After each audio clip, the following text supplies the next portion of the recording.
Good morning and welcome to Bazaar Morning Call. I'm Anuj, with me, Prashant and Sonia. As always, it's the weekend of course, what's been a truncated but a volatile week. And the big headlines this morning are coming from the money markets, not from the equity markets. Whether equity is getting impacted or not, we'll find out.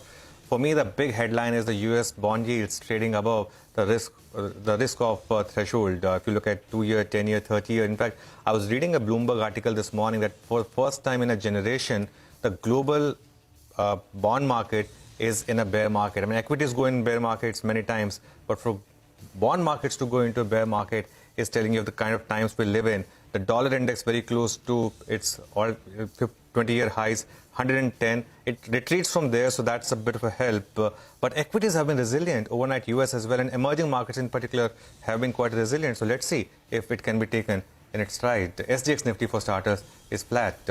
Hi guys, good morning. Hi, good morning Anuj, morning Prashant. It's a bit volatile, right, the SGX Nifty, so perhaps that could be the order of the day as well. But as you rightly pointed out, all eyes will be westwards to get to know what's happening across the globe. The US markets were not too bad actually. The Dow was up about 150 points overnight. All eyes will be on the US jobs data that comes out later today, and this is the last piece of macro data before the September Fed meeting, remember? So it's going to be important to track. The estimate is that 318,000 jobs would be added. This compares to, of course, that phenomenal 528,000 jobs number that we saw in July. So let's see what comes through. But remember, since the last Jerome Powell's speech, the US markets are down 7%. So there's definitely some trepidation as we head into the September Fed meeting as well. The US markets, in fact, will be down for the third straight week by the end of today. And the dollar index, I mean, something that we've been tracking, ad nauseum, is now what, at a 20-year high, almost hitting that 110 mark. So that's something that emerging markets should brace themselves for as well. For our own markets, it's been very resilient. Yesterday, there was a large sell amount of almost 2,300 crores, though. But this 20-day moving average of 17,580 or so is something that the market is testing. Let's see, does that get taken out? It's held for now. But, that's the big question, Anuj. The market has been resilient this far.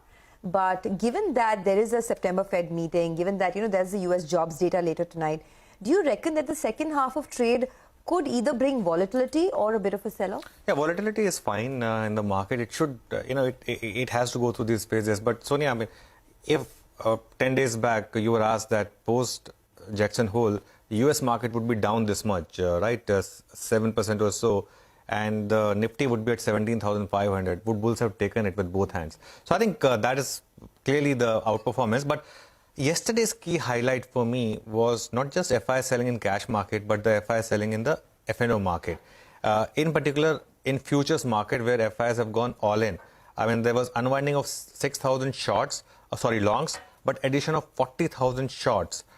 Now, in some senses, it's good for markets to have shorts, because if there is a rally, then shorts actually provide the best sort of fodder for that rally. In fact, the FI long exposure is now down to just about 27% right now. So if yesterday's low is protected, in that case, there can be big short covering. In any case, the Nifty defended the 20-day exponential moving average. In volatile market, you tend to give more importance to the exponential moving average. That is at 17,425 thereabout.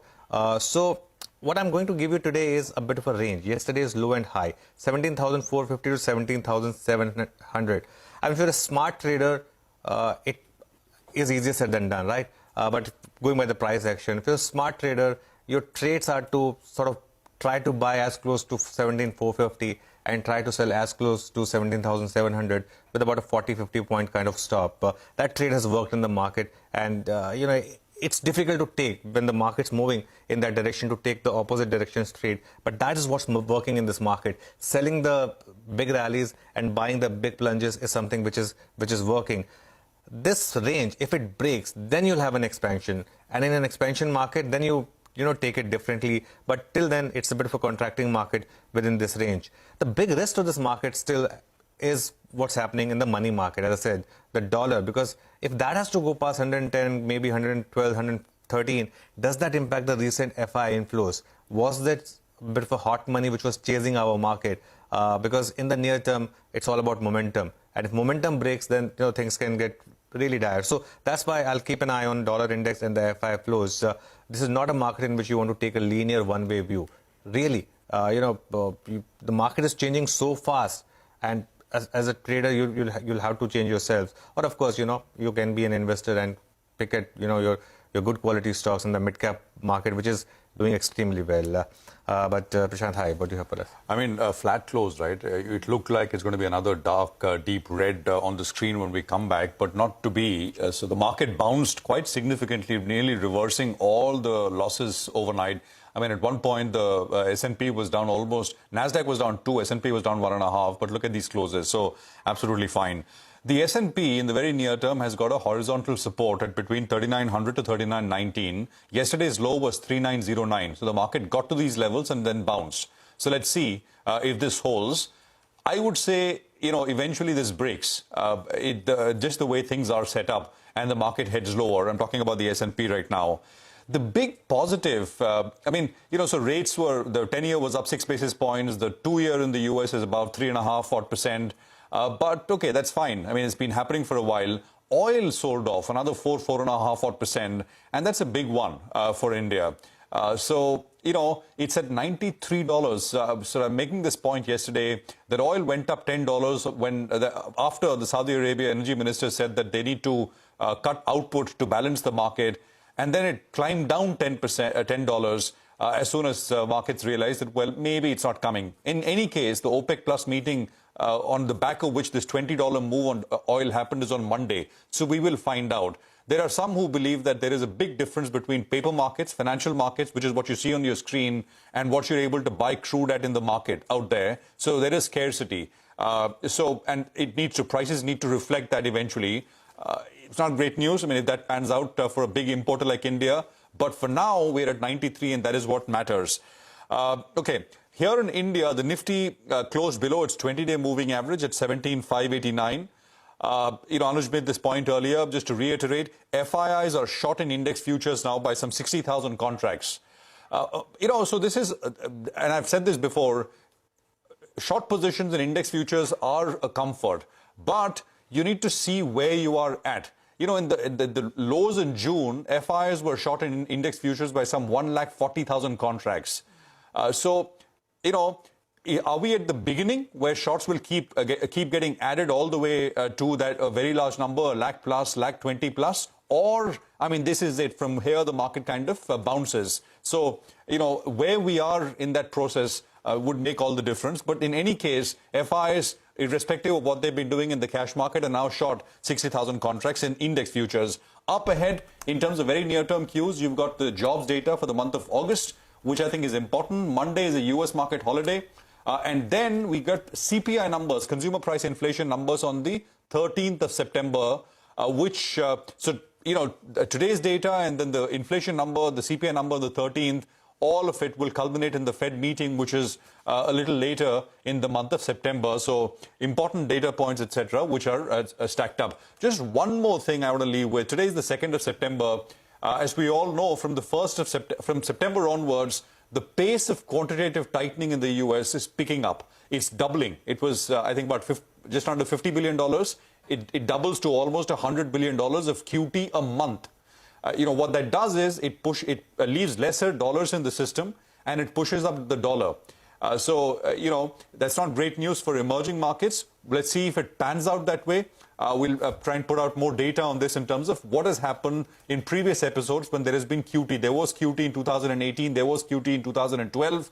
We'll see what was the experience back then. But this is unprecedented. The pace of it is unprecedented. $100 billion being taken out of the system every month starting September. Sonia. Okay, I think that's a very important point Prashant made. 2 weeks back, I was highlighting this short position in the U.S. market, the record short position in S&P 500 ahead of Jackson Hole. The $107 billion of shorts that hedge funds were sitting on S&P 500. And the big question was, what do these shorts know? And while having shorts in the system is always comfortable, you don't know, if they cover or they carry on. And, if they carry on, do they have something at the back of their mind? For example, in the US market, the shorts, I think, are still in the system, and they're sitting on decent gains. And even then, they're still in the system. So are they expecting the US markets to go and revisit the June lows? I think our market is still some distance away. But in the US market, there's an eerie feeling that, perhaps June lows could happen in the month of, maybe October itself. That is, going by the chartical readings of how the markets have shaped up. So that way, it will be important to track the short positions from here on. Okay, well, lots to track today. For now, the SGX Nifty is indicating that the start will be absolutely quiet. But let's see, we've been holding on to the 20-day moving average, and it has been a very resilient week for our own markets as well. On the equities front, we have Vikas Jain of CLSA, who says a near 20% rally in Indian equity markets from June lows was despite earnings cuts and possibly due to a cool-off in the bond yields driving up valuations. He says given rising Fed hawkishness, they skimmed the top 19 global markets to look at equity and local bond valuation comparisons. He says the US and India are the only markets where bonds have become more attractive than equities, and India's relative valuation to peers is also above the 98th percentile, and such valuations have historically yielded negative returns. He recommends a caution on stocks with multiples at big premiums to history. Okay, that's a very important call actually, and I remember the last time this happened, the money market funds actually did better. This is the point that Naren also made about perhaps getting into some kind of money market funds. Let's get you some money market views then. Bhaskar Panda of HDFC Bank says that the US initial jobless claims are better than expected. He says that expectations of a 75 basis point rate hike in September's FOMC is higher at 75%. He adds US yields are higher, oil prices are down, dollar index remains above 109.5. Given this global backdrop and with Asia ex Japan in green in the morning, he expects the USD INR pair to trade in a range of 79.55 to 79.75 for the day. Keep in mind, today is also the weekly options expiry on the currency side. All right, and on the bond side, Bhaskar Panda says that the Indian bond yields have come down primarily due to lower oil prices and the downside looks limited. He expects the 10-year benchmark bond yield to trade in a range of 7.2 to 7.25% for the day. There are plenty of stocks that we're going to track in just moments from now, so we'll get to that in a bit in our top 10 segment.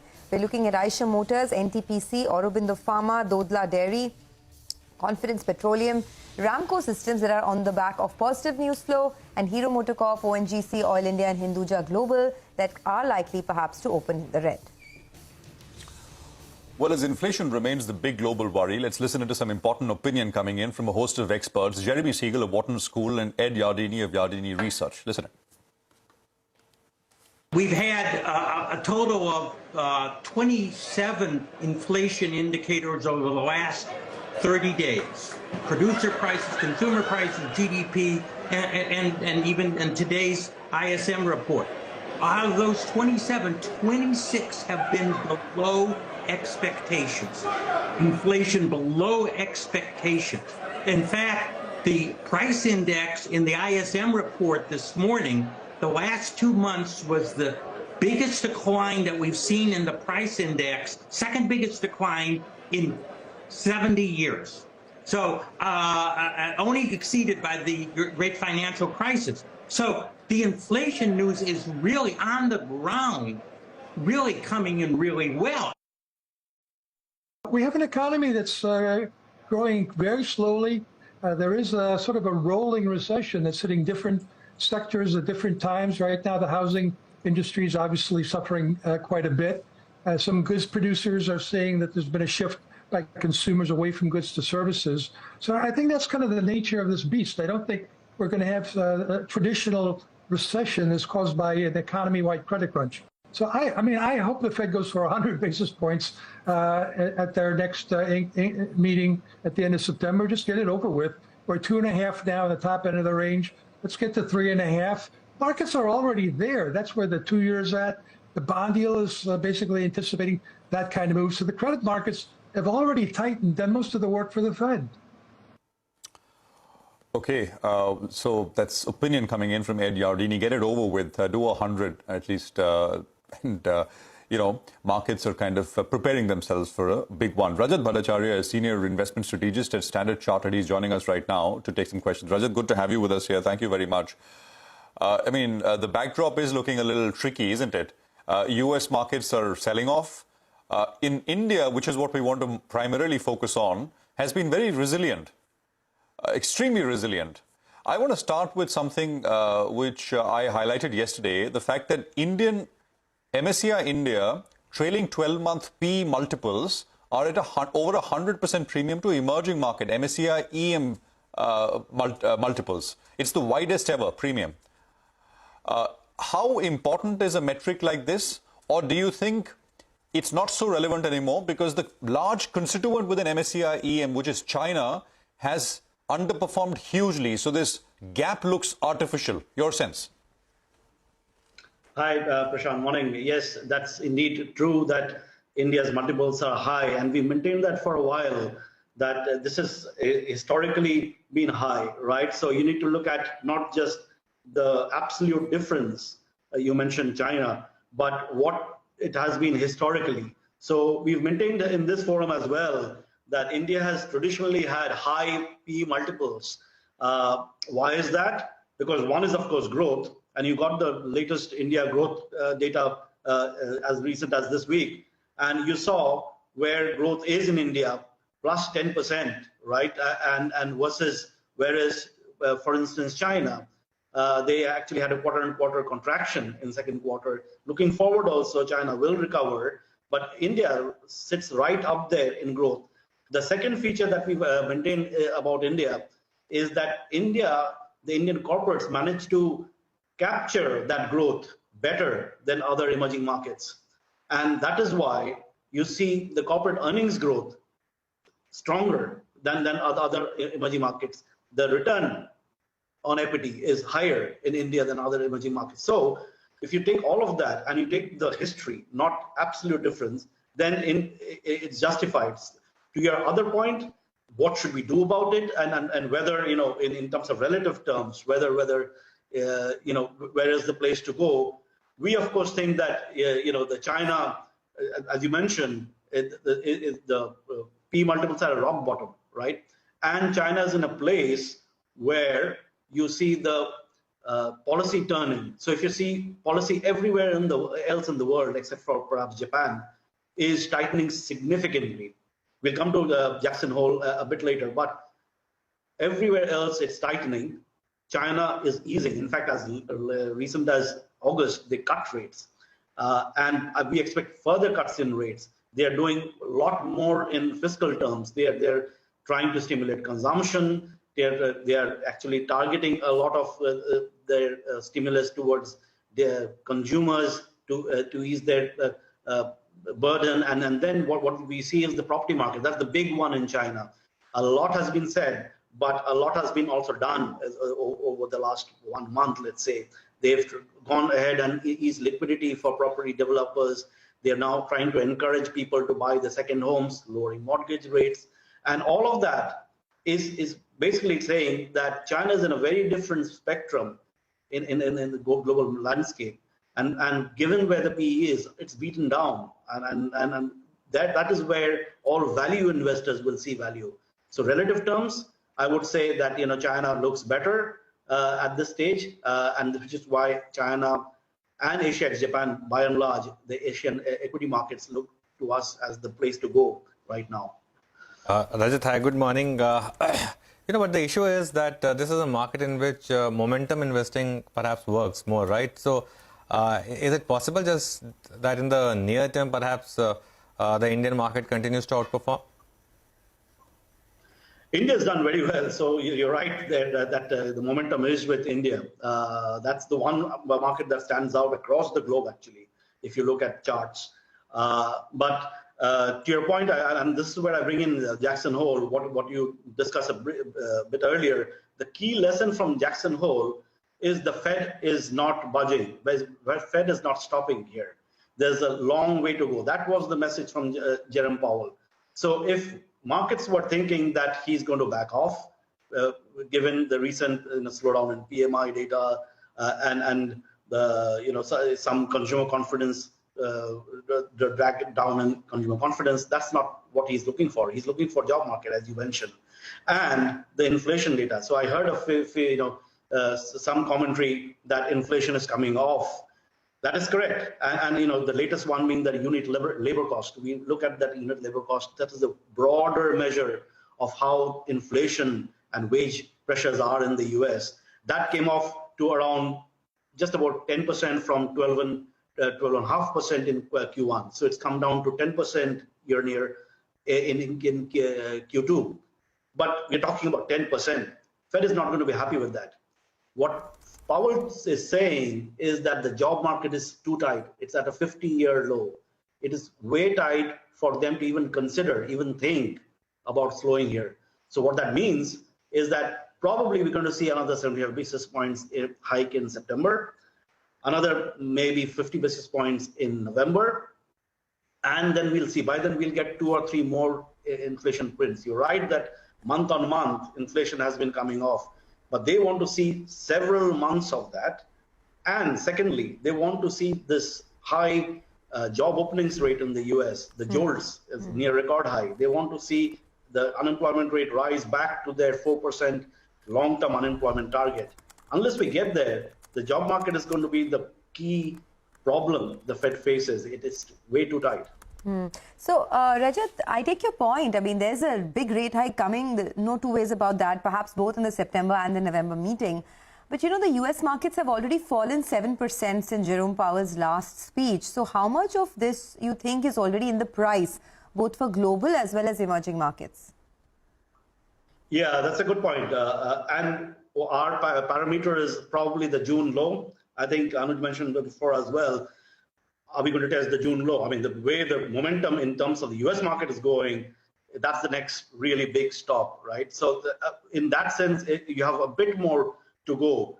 But overall, I think we need to look at it conceptually. And what the message is that probably, you know, the Fed discusses a neutral rate. It's an esoteric concept, but what it means is that is policy restrictive enough?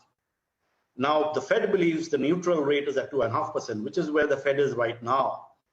But every sense that came out of Jackson Hole from all central bankers is that probably the central bankers are underestimating the neutral rate. What that means is that they may have to raise rates further, and we will see the ECB coming through, right, next week with probably a 50 to 75 basis point rate hike.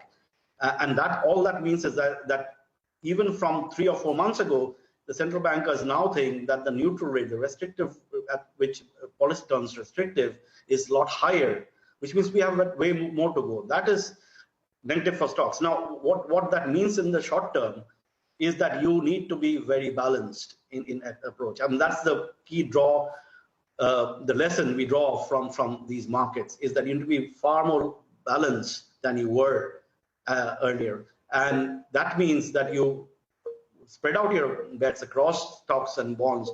Within that, the place to go is play for regions, play for sectors. So that's why we highlight that, you know, Asia, Japan is the place to go, China is the place to go in terms of stocks. Asia dollar bonds, I mean, they were so beaten down, and India is a significant component of that, the dollar bond segment. They're, you know, yielding and that is a very high quality investment grade category, the Asia dollar bonds category, for instance. This is where you need to go, where they're paying 6-7%. That's because they were beaten down. So all of that basically goes back to the point about policies getting tighter, and you need to acknowledge that conceptually, and this is how you need to position yourself. Okay, we will let you go on that note. Thanks a lot for joining in. So there are definitely recessionary fears, but India looks quite resilient amongst the entire lot, especially because corporate growth is picking up in the Indian markets. Let's slip into a quick break. On the other side, a list of top 10 stocks is coming up. Don't go anywhere.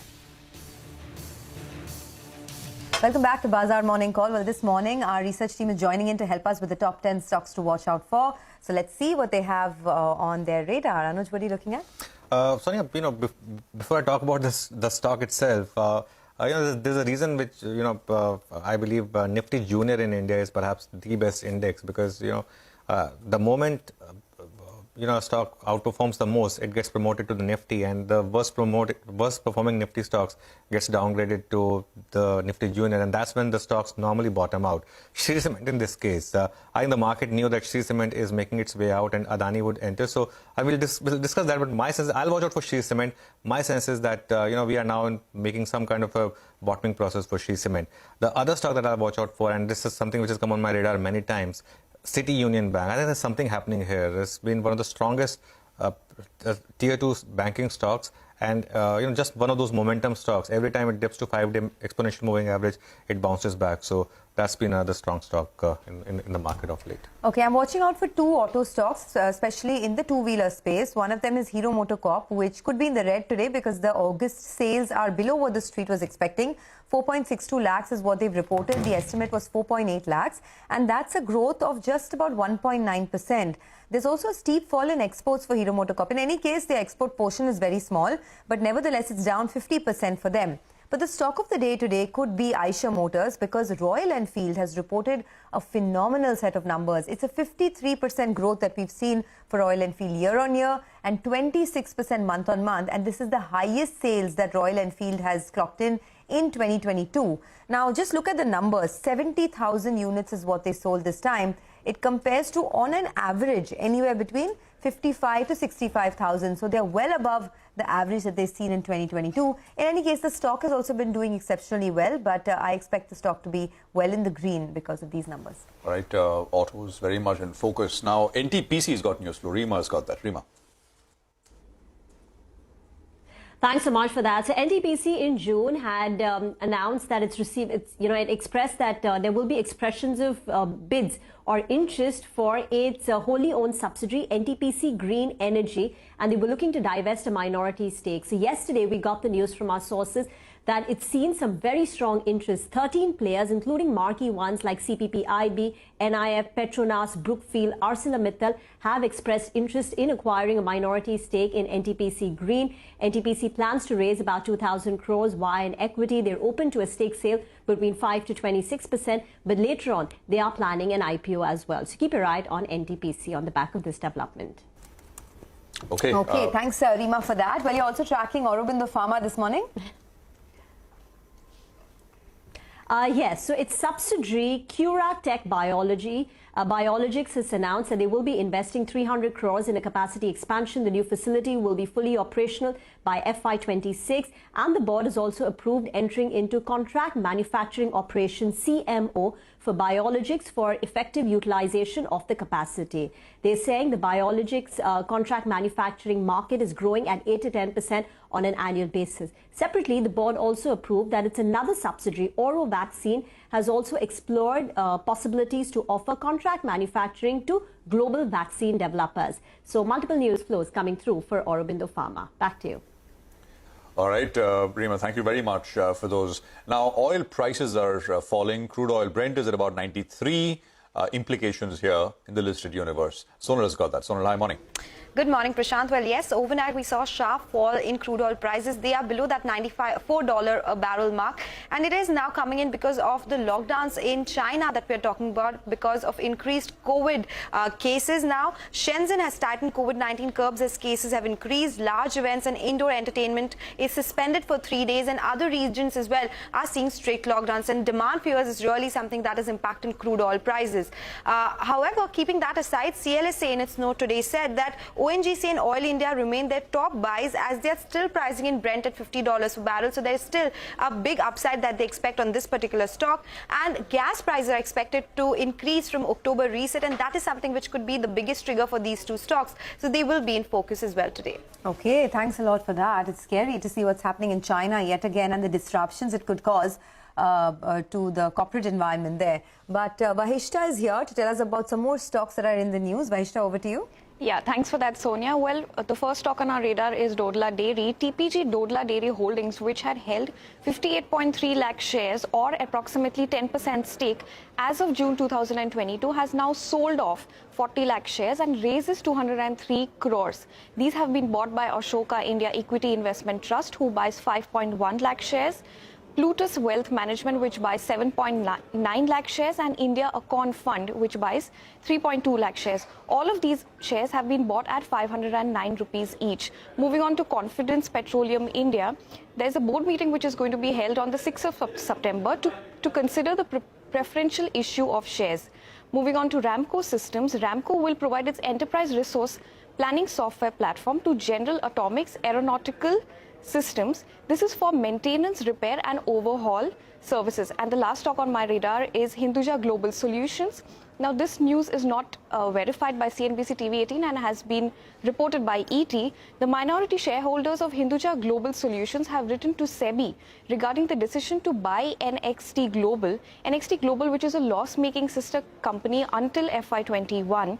The Hinduja family owns approximately 65% stake in this company, NXT Digital, and the minority shareholders have said that this may become a channel for diversion of funds for personal use and manipulation of markets.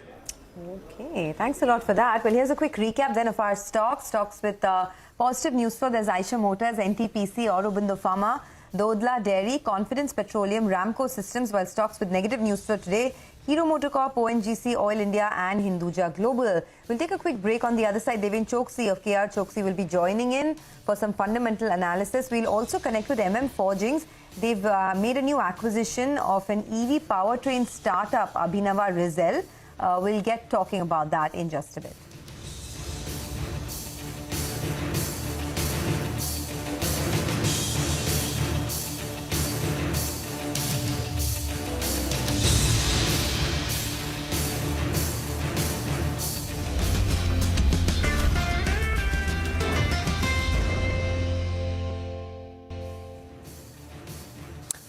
Welcome back. Well, the S6 Nifty is flat. The market's been anything but flat of late, of course, just all over the place. But have to say that more resilient, especially in the Indian context. We have Devin Choksi now joining us from KR Choksi Securities. Devin, hi, good morning. Thanks for joining us. Let's start with the two stocks and news. Adani Enterprises, getting into Nifty and Shree Cement making its way out. What's your view on both these names? Yeah, good morning. Well, on one side, definitely, I think the Adani Enterprises entry would mean that higher amount of allocation of funds would probably be seen. On the other side, I think one would ask the question that how much additional fund would go into given the kind of valuation at which the stock is quoting. So that would be, I think, the other question.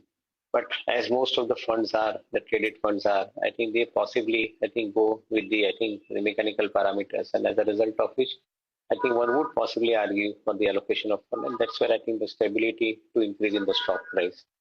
Shree Cement per se, I think as I see it, I think the cement business, fundamentally, if I want to talk about, I think the business is doing reasonably well. And I think whatever the cost pressure that they have seen in the earlier quarter, possibly I think there is some amount of relief on that front at the same time.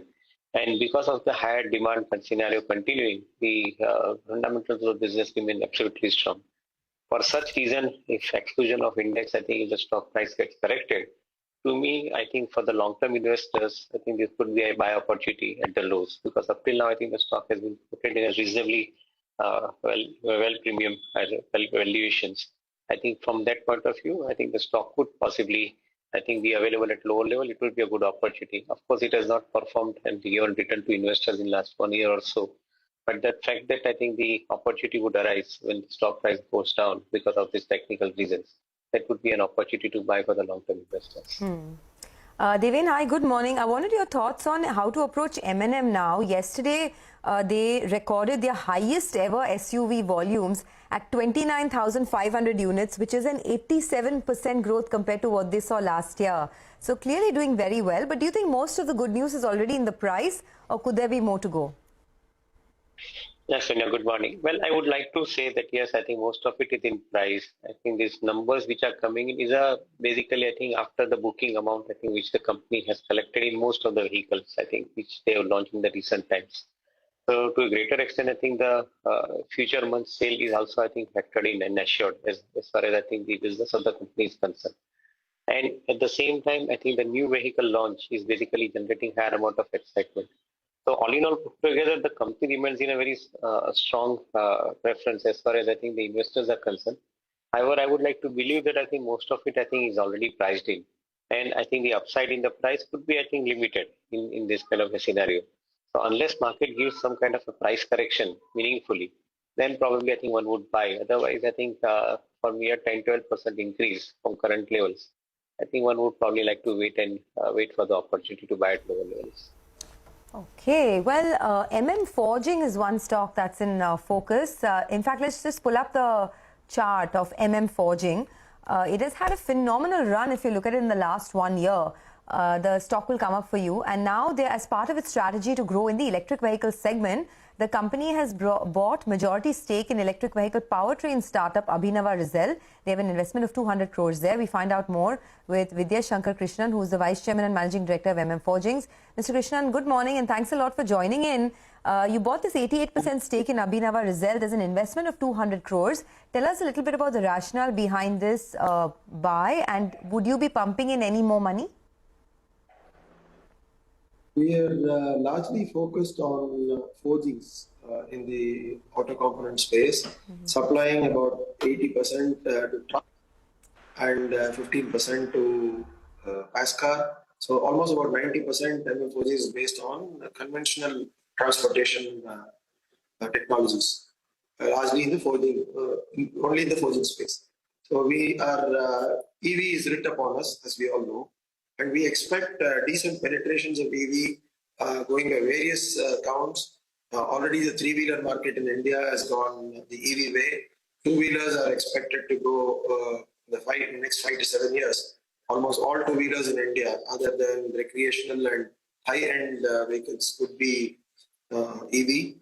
About 30% penetration in the Pascar and LCV markets. So a lot of action taking place over there. And we were considering seriously the powertrain for EVs, which comprises three parts, namely the controller, motor, and the axle. So we have come across Abhinava Rizal, and we'll be getting into the motor space first and taking the operations on to controllers and axles shortly. Krishnan, what are the revenues of this company that you bought? Right now they are at proto phase, so it's a startup. So the revenues are other than a few lakhs of rupees got by way of testing charges or proto supplies here and there. Revenues have to be built up. Okay, and but they obviously you see visibility here, right? You've seen their products, and you're confident of acceptance into the market. Can you tell us a little bit about that? What kind of? Sure. Yeah. See, the motors that they make that we make at Abhinava Rizal are very efficient, upwards of 90%, almost about 93-94% efficiency, which is very rare in this space. So this will yield at least a 15% efficiency in the overall drive cycle of the vehicle. So which means that an EV maker can either extend the range of the vehicle by 15%, or the maker can cut down on battery size by 15%. So that's a big gain as far as EVs are concerned, because EVs today are all about range and battery costs. Battery is around for a considerable price of an electrical. Sure, but you're investing 200 crores into a company that has not given any revenues just yet. So that could perhaps, I mean, that's a bet that you're taking, right? What kind of potential do you see here, and any more acquisitions that you're looking at in the EV space? See, this 200 crore, all of it is not in one lot. It will happen over time, and with the growth and potential of the company getting unlocked. So it's not, we're going hammer and tongs and putting in all of this in one dose itself. It's going to be pretty graduated. That's one. The growth potential here is, to some, in one extent, mind-boggling. The market for the kind of penetration percentages that I talked about, just on the powertrain space of EVs, is worth at least 100,000 crores in the next, let's say, 5 to 7 year period. So by the end of this decade, for sure, we are looking at this kind of volume. Now, what percentage do we want Abhinava Rizal to take out of this? 0.5%, 0.75%, 1%, and beyond that, the numbers look even staggering. So opportunity is huge. We have to walk the talk and get this done over time. It's not going to be a cakewalk. Yeah, Mr. Certainly. Yeah, you said powertrain EV powertrain market is 100,000 crores by the end of in 10 years. Yeah, 10 years out. Yeah. You do the math on sure. 100% three-wheelers, two-wheelers, yeah. and 30 to 40% of four and LCVs, four-wheelers and LCVs. roughly the number would be around this. And maybe what is it now? What is the size now? Now will be hardly. I mean, the penetration itself is about 3-4%, right? So, I mean, 2,000, 3,000 crores at best, and a lot of this is with imports. yeah. Just to understand, will the EV sort of component ecosystem develop the same way that the ICE ecosystem developed? Because it's a place. So companies are also, OEMs are also building up their EV capacity, right? Launching new models, etc. But they also have to have the opportunity to go ahead and buy these companies. These are startups, as you said, right, with few lakhs of rupees in revenues. So get in early and kind of own the component ecosystem as well. Is that happening or no? It will depend upon the strategies that OEs want to take. But I would say that they will sit on the sidelines and watch the technologies develop. That's one prospect. The other is that they would choose to take in aggressively technology partners for each of these areas and move ahead with them, because everything is in a state of flux in this, and therefore OEs may focus on vehicle building and partner with various people, with various technology providers on components. Any more? I don't think, see, about 10 years back, if you look at even the forgings market in India, by 10, 15 years back, OEs had to invest in machining and even in forging production of certain types of components. Now today, all that is gone with the entrance of many forgers in the professional. All that is gone. So I think the EV space, the EV route will skip all these stops in between and go directly to technology from technology providers. So you're getting into powertrains. You're starting with motors first. Any other part of the EV ecosystem that you're looking at, and would you use the acquisition route to enter? Any further acquisitions that you're planning? Yes, Sonia, we are looking at the controller space for sure, and the axle space is something that we could partner with somebody, or we could develop it ourselves. So yes, we are looking at acquisitions to come in on the EV side. Any more acquisitions in this year itself? As and when we get opportunities, I wouldn't like to put a time frame. Yes, we are looking out, scouring the globe globally as we speak. As we get opportunities, we will take those forward. Okay, we'll leave it at that. Thanks a lot for joining in, Mr. Krishnan, and all the best. Deven Choksi is still sitting by with us. Deven, these are companies that are traditionally, they come from the traditional forging business, right? 90% of their business is still forging, but now they're looking to enter into a new space. It's a big bet that they're taking. It may go either way, but the stock is doing very well. What do you do with Forging now? Sonia, I think the company remains extremely potential, and I think the management is quite focused. So I think that's a very strong point out here in this company per se. Talking about, I think, generating the business from 1,000 crore to 5,000 crore, I think is in a span of, I think, next 4-5 years. I think in itself, I think is suggesting that they want to grow at around 20-25% rate of growth. So definitely, I think that is again another strong point for them. And wherever I think they don't have the strategic fit in the business, I think they're basically going in for inorganic growth. That means that I think they're adopting, I think, relatively progressive route as far as I think the catching up with the new segment of the business, which is EV segment of the business. Given the kind of technical strength, given the kind of capability the management having, given the kind of conservative way in which I think they've been retaining their cash in the balance sheet up till now, I would think that I think this company holds, I think, a good chance as far as I think the growth is concerned. So I think it will have to be seen, I think, over a period of time, of course. But I think most importantly, as they start putting money in building the capacities, which the management just now said, I would like to grow gradually and see how exactly I think the results come out. But yes, I think it remains a good long-term bet and a potential for investment. Okay, Deven, I don't know if you looked at these two, Reliance Power and Reliance Infra. There's been some massive moves happening in both these names, both at 52-week highs, both circuit up yesterday, and big volumes being generated here. No, Anuj, I think haven't caught my attention to this particular thing, so we'll refrain from putting in comments. Okay, just pull out the charts actually of both Reliance Infra and Reliance Power, and especially on Reliance Infra, it's no longer a penny stock. It's almost approaching 200 rupee mark, and you just see the move.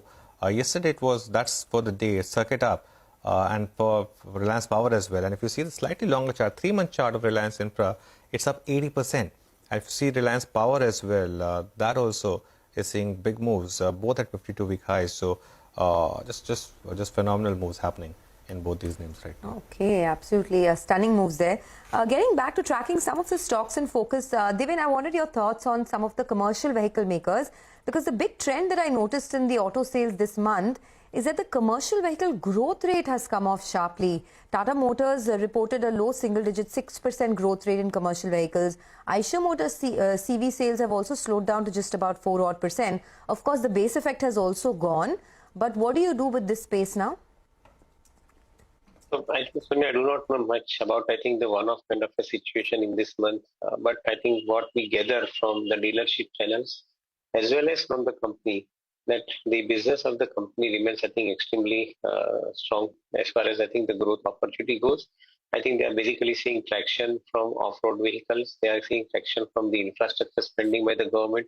They are also seeing traction from the logistic movement of the industry as far as, goods are concerned. And the new PLI scheme is also basically attracting investment. Most of the companies are not even putting the figure at this point of time as to the new demand which is getting generated for the commercial vehicles from the scrappage policy, which is getting implemented systematically. So from that perspective, I would like to believe that the prospects remain extremely strong. What possibly could have happened in the last month, for a single-digit growth, we need to still figure it out and talk to them. But I believe that the long-term prospects of the companies, they remain extremely convincing and very, very strong at this point of time. Given the fact that there is a relatively less amount of pressure on the component cost at this point of time, maybe the margins are also going to be intact along with the demand scenario. It remains extremely promising. Okay, that's on Ashok Leland. Devin, this City Union Bank, and all the tier 2 banks have done well, but have you tracked them? And on City Union, if you have a view? Individual names, Anuj, we are not tracking, but largely the larger banks, the corporate banks, where we see, higher amount of credit offtake, that is where we are keeping a very close eye. Two areas where we are seeing larger amount of credit offtake taking place in the corporate sector. One is a working capital requirement, which is short up for most of the businesses, largely because of the fact that higher commodity prices and higher growth in the business is demanding higher amount of working capital. And in most of the cases, we are once again experiencing the brownfield expansions and the greenfield expansions in some of the cases, where again the corporate credit demand offtake has started increasing. If the earlier months have suggested something, in coming months, we believe that the demand is going to be higher and the uptake is going to be significantly higher. So I wouldn't be surprised, we reach in some of the corporate banks the credit growth as far as corporate lending book is concerned of around 20%. On the other side, the retail credit growth is continuing to be at a higher pace, and the likes of NBSs like Bajaj Finance, or even for that matter retail credit of ICICI, I feel that they're reasonably good position as far as the growth of 20% above is concerned. So if this space is remaining attractive as far as investment is concerned, some of the smaller and the mid-sized banks could possibly become, a strategic fit for some of the larger companies, also because of the requirement of the CASA ratio. Should that be the situation, then you might see some amount of consolidation stroke acquisition happening into this space. Given the kind of growth, I wouldn't be very surprised going forward if it happens. Okay. All right, Devin, stay on. We need to take a break. We'll come back and address market technicals. Mitesh Thakkar and Kush Bora will be joining us.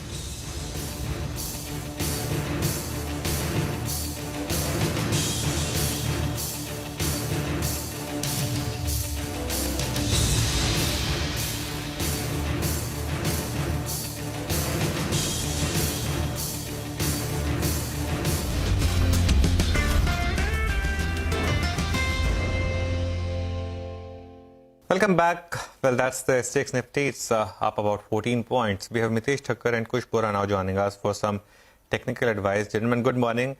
Mitesh, you have been constructive on the market with the view that dips have to be bought. That trade is playing out, but at higher level they're selling as well. So how do you approach a market like this incrementally? Morning, Anuj. I think a very simple answer to that would be to maintain what we have been doing. I think purely because this is a phase wherein after a big rally from 15,000 to 18,000, the market is consolidating and contracting. So the idea is that while the medium term and the longer term picture is positive, the idea is to more, clearly deploy the strategy of buying on dips and being slightly nimble in taking profits. I still believe that 17,400, 420, and we have talked about the 20-day exponential average over there, remains the key support area for the Nifty in the short term, and declines closer to that will be buying opportunities. And 17,750, 800 is a level which I think, on the intraday charts, hourly and 2 hourly charts, is forming an important pivot. So around those levels, you will see some kind of selling happen. And even if we cross that, I think the next rally, the next level around 17,950, 18,000 would be difficult for the index to cross in the short term. So buy on declines, but be slightly nimble to take profits on the higher side. Similarly, on the bank Nifty as well, my belief is that closer to about 38,400, 38,500 is your good short-term and immediate level support area. So 38,850 is the first pivot, but if you get a decline closer to about 38,500, I think be aggressive in buying with a 200-point kind of a stop. And on the upside, 39,650, 700 is your first profit booking target, followed by 40,000. Mitesh, that's a very large range that you're talking about on Bank Nifty, and I can understand that's where perhaps the logical stops would be. So what's your advice then? Perhaps reduce position sizing if you're trading these contours? On the Bank Nifty, I agree. I think the range which I've got is slightly on the larger side, but also is the fact that the Bank Nifty is a very volatile index. For example, on the 23rd of August, we got a low of 37,950, and on the 29th of August, we again got a low of around 37,943. So we have been hitting those levels, sometimes due to gap down, which happens due to events in US market. So broadly, I think the volatility indicators for the Bank Nifty are slightly more aggressive than the Nifty one. So that's why I've given a slightly bigger range over here.